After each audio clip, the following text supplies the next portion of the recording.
तू ॿुधाए बग़ैर इस्लामाबाद हली वई आहीं। तुंहिंजो दिमाग़ त सही आहे न?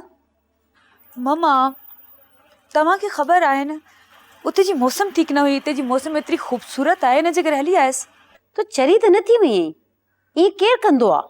हाँ मम्मा, मूं जहिड़ा खोड़ सारा माण्हू ज़हनी सुकून हासिल करण जे लाइ न अहिड़ियूं हरकतूं कंदा हूंदा। मूंखे तुंहिंजे इस्लामाबाद वञण ते को एतिराज़ कोन्हे, पर इहो जो तूं ॿुधाए बग़ैर हली वई आहीं न, इहो सही न आहे। ऐं ईअं पर्ची लिखी छॾे हली वई आहीं। तोखे ख़बर आहे तुंहिंजे बाबा ऐं मां केतिरा परेशान थिया आहियूं। कीअं लॻो तव्हांखे? बकवास बंदि कर। तूं हुन पर्चीअ ते लिखी वई आहीं त तूं फसिया सां मिलण वई, ऐं हाणे तूं चवीं पई त तूं ज़हनी सुकून जे लाइ वई आहीं।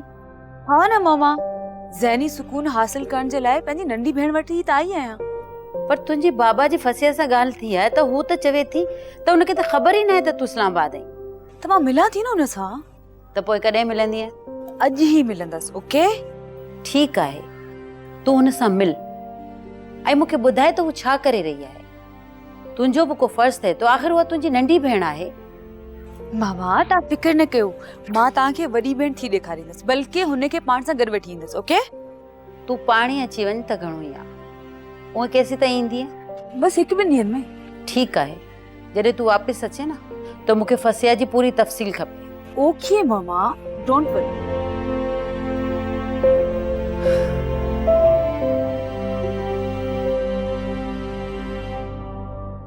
ड्रामा सीरियल फासला जा तमाम एपिसोड्स ॾिसो हाणे HD क्वालिटीअ में। विज़िट करियो असांजो YouTube channel Sindh TV HD drama.